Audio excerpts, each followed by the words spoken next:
Hello students, हम लोग यहाँ पे बात करते हैं डायरेक्ट टैक्स है इनडायरेक्ट टैक्स के बारे में। देखो, सबसे पहले हम बात करते हैं टैक्स के बारे में। देखो, टैक्स होता क्या है। Basically tax is a mandatory payment. Tax एक मैंडेटरी पेमेंट है जो किसी हर इंडिविजुअल को पे करना चाहिए अगर वो एक सर्टेन लिमिट से ज़्यादा मनी अर्न करता है। ठीक है, तो दैट इज कॉल्ड टैक्स। और अगर हम बात करें डायरेक्ट टैक्स और इनडायरेक्ट टैक्स की, तो डायरेक्ट टैक्स का मतलब होता है कि direct tax are those tax which is charge on income of a individual. यानी फिर आप कह सकते हो कि एक इंडिविजुअल की इनकम पे जो डायरेक्टली जो टैक्स लग रहा होता है वो आपका डायरेक्ट टैक्स कहलाता है। फॉर एग्जांपल है आपका इनकम टैक्स है, कॉर्पोरेट टैक्स है, वेल्थ टैक्स है, गिफ्ट टैक्स है। ये सारे के सारे डायरेक्ट टैक्स कहलाते हैं। और हाँ, एक बात ध्यान रखिएगा, डायरेक्ट टैक्स का जो बर्डन है वो किसी अदर पर्सन पे टाला नहीं जा सकता। यानी जिसकी इनकम पर टैक्स लगा है वो टैक्स उसी को ही पे करना होगा। ठीक है।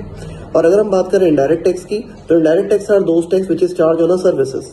जो सर्विसेज पे टैक्स लगता है वो आपका इनडायरेक्ट टैक्स कहलाता है। ठीक है। और इसका बर्डन हम किसी और पर टाल सकते हैं, पार्टली या फिर फुल्ली।